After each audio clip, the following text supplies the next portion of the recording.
কবর সঙ্গে কে গো রাবে না কবর কবর কঠিন কবর সঙ্গে কে গো রাবে না সাপার বিছে কাঁপে কুড়ে সাপার বিছে কাঁপে কুড়ে সাথে রইতে গো খানা কবর কবর কঠিন কবর সঙ্গে কে গো রাবে না কবর কবর কঠিন কবর সঙ্গে কে গো রাবে না সাপার বিছে কাঁপে কুড়ে সাপার বিছে কাঁপে কুড়ে সাথে রইতে গো খানা কবর কবর কঠিন কবর সঙ্গে কে গো রাবে না কবর কবর কঠিন কবর সঙ্গে কে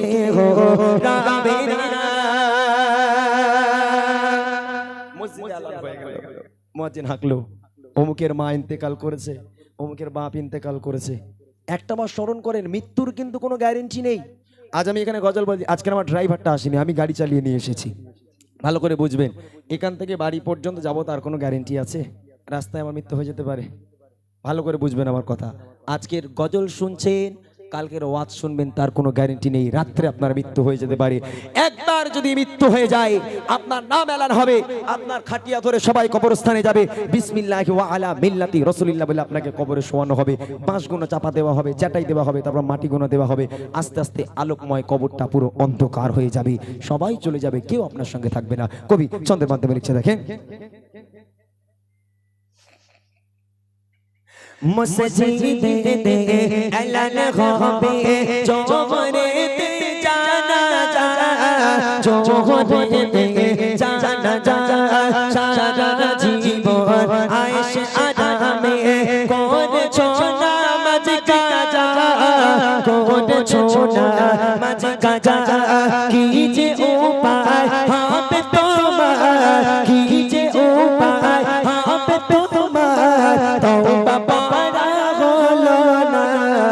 কবর কবর কঠিন কবর সঙ্গে কে গো রাবে না কবর কবর কঠিন কবর সঙ্গে কে গো রাবে না সাপার বিছে কাঁপে কুড়ে সাথে রইতে গো খানা কবর কবর কঠিন কবর সঙ্গে কে গো রাবে না কবর কবর কঠিন কবর সঙ্গে কে গো রাবে না। মুনকারনাকির ফেরেশতারা চলে এলো।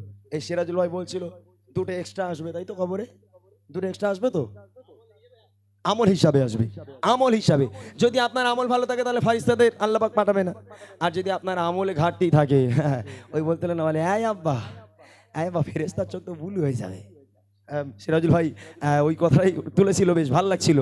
দেখেন, কবরে যখন মুনকারনাকির ফেরেশতারা নেমে এলো, ওঠো, সারা জীবন অনেক আয়েশ আরাম করেছো, আহা তুমি খুব ভালো মানুষ ছিলে দুনিয়ায়, কত মানুষ তোমাকে বলতো আহা লোকটা কত ভালো, কত সমাজ সেবা করতো, আহা সন্তানদের ভবিষ্যৎ করে দিল, 4 তলা বিল্ডিং বালাখানা বানালো, কত গরিবের সাহায্য করতো।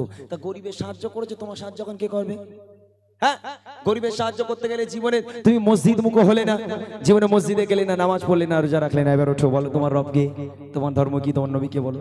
ঈমান আমল থাকলে বলতে পারবো, ঈমান আমল যদি না থাকে হায় আফসোস, হায় আফসোস, আমি কিছু জানি না। তোমরা সামনে আসবে না, তোমরা দূরে সরে যাও, তোমাদের ভয়ঙ্কর চেহারা দেখে আমার ভয় হয়, তোমরা সামনে আসবে না, দূরে সরে যাও।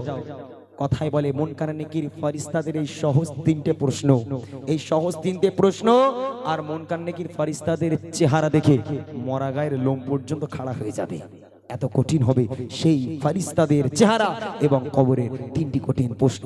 তাই সেদিক থেকে তৈরি হয়ে যাও, যখন তখন তোমার মৃত্যু এসে যেতে পারে, তখন আর কোনো পরিত্রাণ পাবে না, তোমাকে ঘাড় ধরে নিয়ে চলে যাবে। যদি ঈমান আমল ঠিক থাকে তাহলে কবর ভালো ব্যবহার করবে, ঈমান আমল ঘাটতি থাকলে তোমার কপালে দুঃখ যায়, কানার খোঁড়া মনে রেখে দিও। তাই কবি লিখছে, মুনকারনাকির ফেরেশতারা আসবে যখন কবরে, আসবে যখন কবরে, করবে যখন তোমায় সওয়াল, জবাব দেবে কি করে, জবাব দেবে